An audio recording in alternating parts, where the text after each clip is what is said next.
ஆத்மநாத சாமி. இது கோயிலுக்கு போறோம் சாமி. சிவன் கோயிலுக்கு போறோம். சரி. எல்லாரும் அவங்க சுத்திட்டு வருவாங்க. அந்த சண்டிகேஸ்வரி அப்படின்னு சொல்லி ஒரு அம்மன். சண்டிகேஸ்வரி. சண்டிகேஸ்வரரா? சண்டிகேஸ்வரி. சரிங்க. கைத்தட்ட போய் கையை தட்டி கூப்பிடுவாங்க. சண்டிகேஸ்வரர் அது. அது ஏன் எதுக்கு சாமி அப்படி கொடுத்தாங்க? அது ஒரு சிலர் அது தட்டக்கூடாதுன்னு சொல்றாங்க. ஆமா. ஒரு சிலர் அது தட்டி தான் கும்பிடுறாங்க. அது எதுக்கு எப்படி? காலையில நம்ம பாடம் பண்ணோம் பாத்தீங்களா? எவ்வளவு நேரம் பாடம் பண்ணோம்?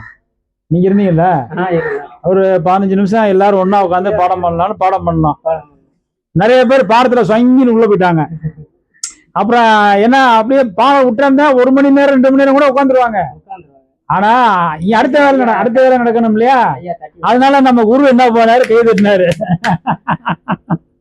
கை தட்டி எல்லாத்தையும் எழுப்பி விட்டாரு.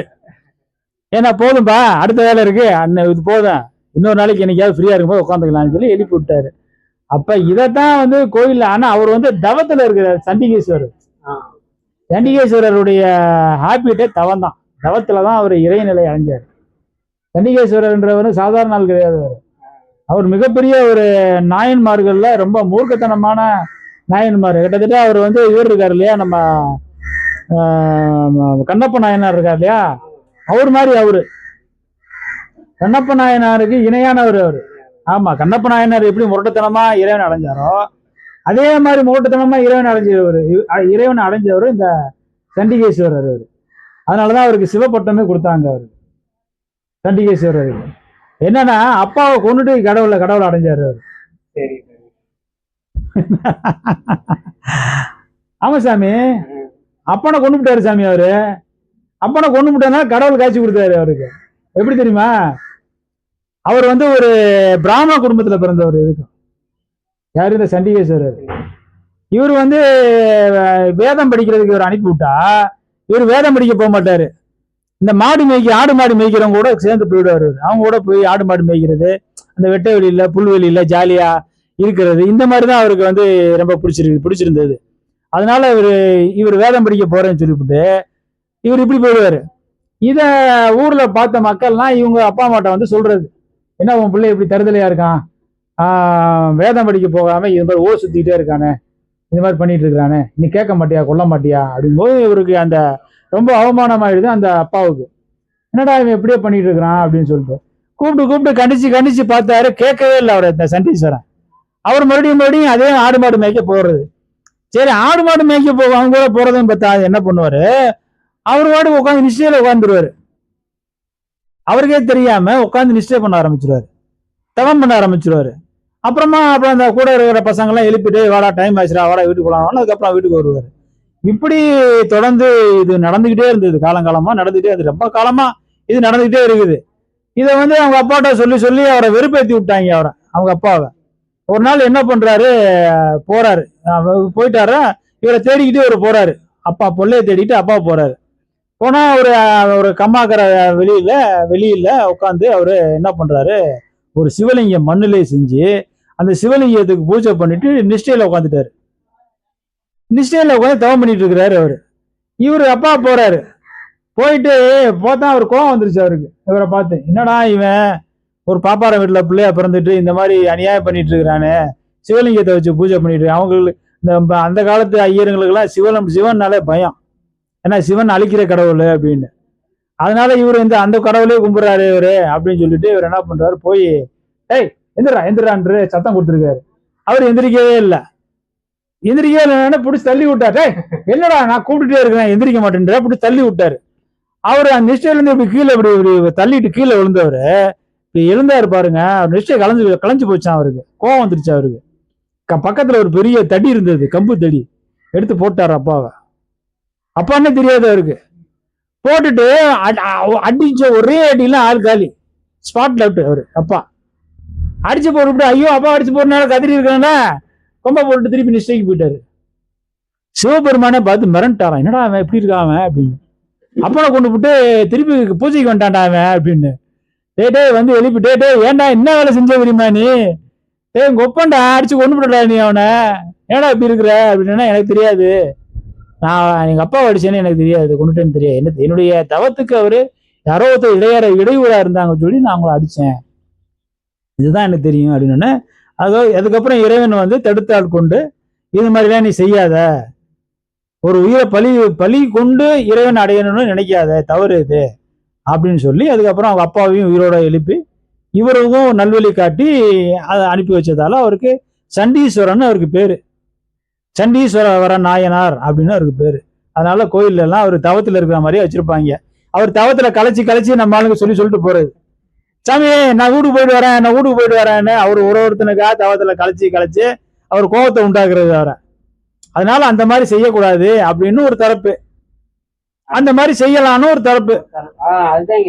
அவர் கோயிலுடைய பாதுகாவலரா அவர் தான், கணக்கு வழக்கு பாக்குறவரா அவரு. கோயிலுக்கு பாவ புண்ணிய கணக்கு எழுதுறாரு, எவன்லாம் வர்றான் எவன்லாம் வர்றது இல்ல, ரெகுலரா எத்தனை பேர் வர்றான், என்னைக்கோ ஒரு நாளைக்கு எத்தனை பேர் வர்றான், புதுசா எவன் வர்றான் அப்படின்றதெல்லாம் கணக்கு வச்சுப்பாரா அவரு. அதனால அவருக்கு அந்த பதவி, அந்த கோயில்ல அவருக்கு அந்த பதவி. அதனால வந்து அவர் வந்து அப்பப்ப தவத்துக்கு போயிடுவாரு. அதனால அவர் எழுப்பி சொல்லிட்டு போறது, சாமி நான் வந்தேன், தரிசனம் பண்ணிட்டேன், நான் போயிட்டு வரேன் சொல்லிட்டு போறதுக்காக கை தட்டுறது. இது வந்து ஒரு என்னன்னா அது அவரோட விருப்பம் தான். அது என்னன்னா அவர் சண்டீஸ்வரன் போய் எத்தனையோ காலமாகி போச்சு. அவர் சூட்சமத்துல இருக்கிறாரு. அது ஒரு சிலை தான், அது ஒரு சம்பிரதாயம், அவ்வளவுதான். அது ஒரு சடங்கு சம்பிரதாயத்துல வந்து யாரும் வந்து எந்த டிஸ்டர்பும் ஆக போறது இல்லை. விருப்பப்பட்டா அந்த சடங்கு சம்பிரதாயத்தை செய்யலாம், இல்லைன்னா போயிட்டே இருக்கலாம், தப்பு ஒண்ணும் கிடையாது. கையை தட்டினாலும் ஒன்னாக போறதில்ல, கையை தட்டினாலும் ஒன்னாக போறதில்ல. அது ஒரு சிலை தானே அது. அதனால ஒரு பிரச்சனையும் இல்லை. ஆனா சண்டீஸ்வரன் இருக்கிறாரு, இன்னும் இருக்கிறாரு, சூட்சமத்துல இருக்கிறாரு. அவரு எப்பயுமே தவத்துலதான் இருக்கிறாரு. அவரையெல்லாம் யாரும் கையை தட்டிலாம் கூப்பிட முடியாது. ஏன்னா கையை தட்டி கூப்பிடுற தூரத்துல அவர் இல்லை, அவர் வேற நிலையில இருக்கிறாரு. அந்த வேற நிலையில இருக்கக்கூடிய சண்டீஸ்வரன் ஆயிரம் நாம அணுகணும்னா நாம வேற நிலைக்கு போகணும். புரியுதுங்களா? இப்படிலாம் தட்டினாலாம் அவரை வந்து கூப்பிட முடியாது, அவர் அணுகவும் முடியாது அவரை. அதனால தட்டுறதுனாலும் ஒரு ஒண்ணும் கிடையாது, தட்டாதனாலும் ஒண்ணும் கிடையாது. ஏன்னா அது நிலை வேற, அது உயர்ந்த நிலை. அது பரநிலையில இருக்காங்க, அவங்க பரநிலையில இருக்காங்க. அவங்கள அணுகணும்னா நாம பரநிலைக்கு போனா அவங்கள அணுகலாம், அவங்கள பார்க்கலாம், அவங்கள சந்திக்கலாம். இல்லைன்னா வாய்ப்பு இல்லை. அதனால இது ஒண்ணு தட்டுறதுனால தப்பு இல்லை, தட்டலைனாலும் தப்பு இல்லை. சொல்லுங்க. நல்லதுங்க. வாங்க சாமி, ஒண்ணுமே கேட்க மாட்டேன்றீங்க பிசக்கர சாமி. உங்களதான் சாமி, உங்களுக்கு ஒண்ணும் தெரியாது, நிறைய விஷயத்த மூட்டை கட்டி வச்சிருக்கீங்க, ஆனா அவுத்து விட மாட்டேன்றீங்க. போன மாசமே பார்த்தேனே கார்ல நிறைய விஷயம் வச்சிருக்கீங்க. எப்பவுமே இந்த ரொம்ப விஷயம் தெரிஞ்சவங்க எப்படின்னா அழட்டிக்கவே மாட்டாங்க, கம்முன்னு இருப்பாங்க, ஒண்ணுமே தெரியாத மாதிரி இருப்பாங்க. நான் தான் அரை டிக்கெட்டு எல்லாம் தெரிஞ்ச மாதிரி பேசிட்டு இருக்கிறேன். அவர் அப்படி கிடையாது. வரலாம், அது ஒன்றும் பெரிய விஷயம் கிடையாது. நானும் கேட்டு தான் இப்ப அந்த பக்கத்துல இந்த பக்கத்துல வந்து உட்காந்துருக்கேன். அதுக்குத்தானே நம்ம எல்லாரையும் ட்ரெயின் பண்றோம். எல்லாரும் வந்து நானே காலத்துக்கு பேசக்கூடாது, யாராவது ஒருத்தர் 2 பேர் வந்து பேசுறதுக்கு வரணும். ஒரு அரை மணி நேரம் 1 மணி நேரம் ஒருத்தருக்கு வாய்ப்பு கொடுத்து பேச வைக்கணும் அப்படிங்கிறதா நம்மளுடைய நோக்கம். சிறப்பா பேசணும், அப்படியே நான் வீடியோ போட்டு நான் சம்பாதிச்சுக்கணும். அதான் சாமி. ஆனா ஒருத்தர்கிட்டையும் ஒரு விஷயம் இருக்கு சாமி. இப்போ ஒருத்தர் பேசுற மாதிரி ஒருத்தர் பேச மாட்டாங்க, ஒருத்தருக்குள்ள இருக்கிற விஷயம் இன்னொருத்தருக்குள்ள இருக்காது. அதனால அவங்கள தூண்டி விட்டு அவங்கள வந்து பேச வச்சோம்னா அவங்க ஒண்ணு புதுசா சொல்லுவாங்க. அப்ப அது பங்கல் வந்து புதுசா பார்ப்பாங்க. அது நம்மள மாதிரி ஆட்களுக்கு அது நல்லா இருக்கும். அது ஆமா. இலை, வில்வ இலைன்றது வந்து ரகசியம், அது ஒரு மருத்துவ குணம் உள்ளது. அது வில்வன்றது வந்து மருத்துவ குணம் உள்ளது. அதே மாதிரி துளசியும் மருத்துவ குணம் உள்ளது. அந்த வில்வ இலையை வந்து நம்ம மருத்துவத்துக்கும் பயன்படுத்தலாம். அது சும்மா அந்த வாசனை நம்ம மேல பட்டாலே நிறைய விஷயங்கள் நமக்குள்ள மாறுபடும். மனசெலவுல வந்து மனக்கட்டுப்பாடு வர்றதுக்கு, மனசை வந்து ஒரு தெளிய வைக்கிறதுக்காக தான் இந்த ரெண்டுமே பயன்படுத்துறது. அதாவது மற்ற மூலிகைகளை விட இந்த 2 மூலிகைகளுமே வந்து மனசை வந்து கட்டுப்படுத்தும். அந்த வாசனையே வந்து பட்டுச்சுனாலே மனம் வந்து தாவாம இருக்கும். அதுக்காக தான் அது அடிப்படையாக அந்த மூலிகையை வந்து கொடுக்கறது, பயன்படுத்துறது. இந்த ரெண்டுமே ஒரே மாதிரியான தன்மை கொண்டதான். 2 விதமான மூலிகை இருந்தாலும் ஒரே விதமான வேலை செய்யும். அது மூன்று இலவச எதிர்நீர்கள் அது வந்து பாத்தீங்கன்னா ரெண்டோட கண்தாரியும் மேல எதை நோக்கி அது நிறைய தத்துவங்கள் நிறைய அதுக்கு நிறைய ஜோடிக்கலாம். அது ஜோடனைன்றது வந்து வேற. அது வந்து இப்ப தேங்காய் உடைக்கிறோம், தேங்காய் எதுக்கு உடைக்கிறான்னா அதுல 3 கண்ணு இருக்குதுங்கன்னு சொல்லுவோம். முக்கண் இருக்குதுல்ல, அதனால அதை வந்து மும்மலத்தையும் நீக்கக்கூடியது அப்படின்னு ஒரு தத்துவம் சொல்லுவாங்க தேங்காய் உடைக்கிறதுக்காக. இப்படி ஒன்னொன்னுக்கும் ஒரு எல்லாமே அடையாளமா சொல்லலாம், எதை வேணாலும் நம்ம சொல்லலாம். ஆனா உண்மையான அதுக்கு உள்ள இருக்கக்கூடிய காரணங்கள் என்னன்னா அதுக்குள்ள இருக்கக்கூடிய கெமிக்கல், அந்த அந்த மருத்துவ குணம், அதுக்கு ஒரு குணம் உண்டு. அதனால அந்த அந்த வில்வத்தை வந்து பயன்படுத்துறது. அதே மாதிரி இந்த துளசிக்கும் ஒரு குணம் உண்டு. இந்த துளசி தண்ணியில கொஞ்சம் பச்சை கற்பூரம் போட்டு நமக்கு பெருமாள் கோயில் எல்லாம் கொடுப்பாங்க. ரொம்ப தூரம் அந்த காலத்துல எல்லாம் பாத்தீங்கன்னா ஒரு கோயிலுக்கு போகணும்னா 5 கிலோமீட்டர் 10 கிலோமீட்டர் நடந்து தான் போகணும். அங்க இருந்து நடந்து போனவன் தொண்டையெல்லாம் வறண்டு போயிருக்கும் அவனுக்கு.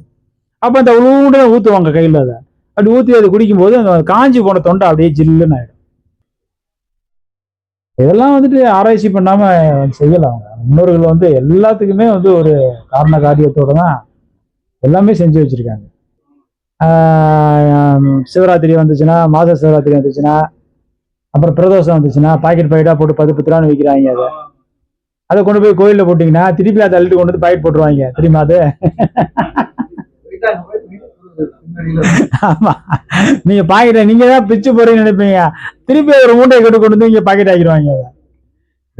அது ஒண்ணும் பண்ண முடியாது. என்ன பண்ண முடியும்? புதுசு புதுசா நீ வில்வனா எங்க போறது? எல்லாருக்கும் வந்து பயன்படுத்தணும், எல்லாருக்கும் மனசை வந்து கொஞ்சம் சாந்தப்படுத்தணும்னா அதை தான் பண்ண முடியும். இந்த பெரியபாளையம்னு ஒரு ஊர் இருக்குது அங்க சென்னைக்கு பக்கத்துல. அங்க வந்து இந்த வேப்பலையிலேயே உடம்ப சுத்திக்கிறது, வேப்பலையிலேயே உடம்ப சுத்திக்கிட்டு அந்த கோயில்ல 3 தடவை 5 தடவை 7 தடவைன்னு பிரகாரம் வரணும்.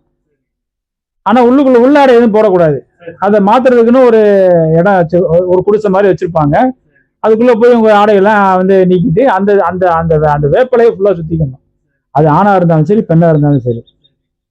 அந்த வேப்பிலையை வந்து சுத்திக்கிட்டு அது வளம் வரும்போது உடம்புல இருக்கக்கூடிய அந்த தேவையில்லாத கெட்ட கிருமிகள்லாம் காலியாகும்.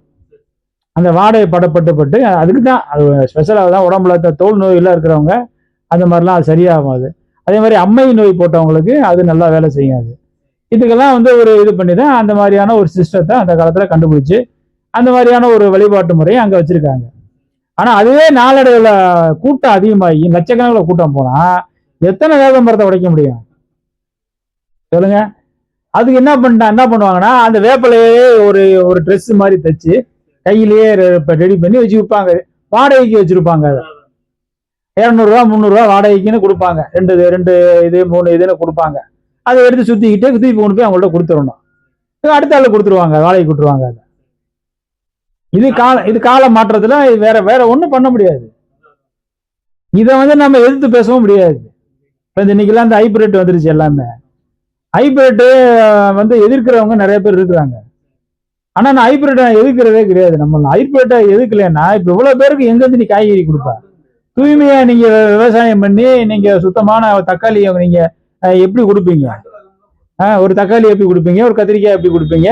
ஒரு புடலங்காய் எப்படி கொடுப்பீங்க?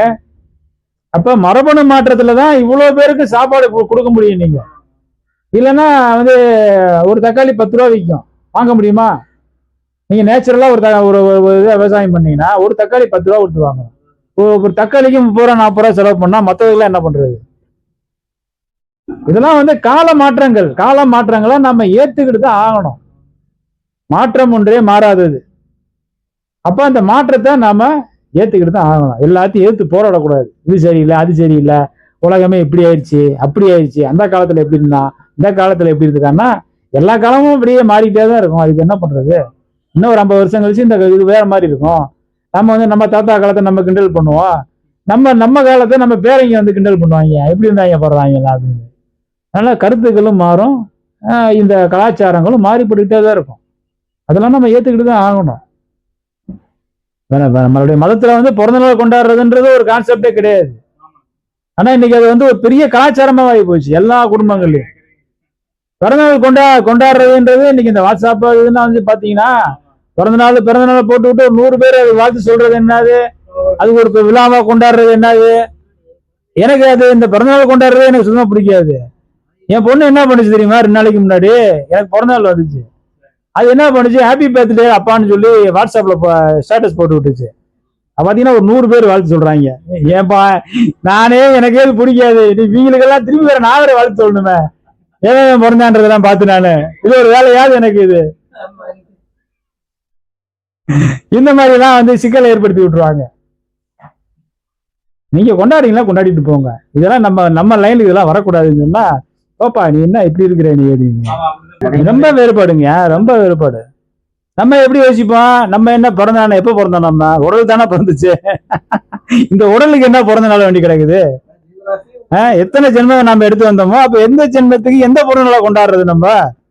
நமக்கு இன்னைக்கு இருப்போம், நாளைக்கு போயிடுவோம். அந்த உடல் தானே மறையுது. அப்ப பிறந்த நாள்ன்றது வந்து இந்த உடலுக்கா இந்த உயிருக்கா அந்த கேள்வி நமக்கு வருது.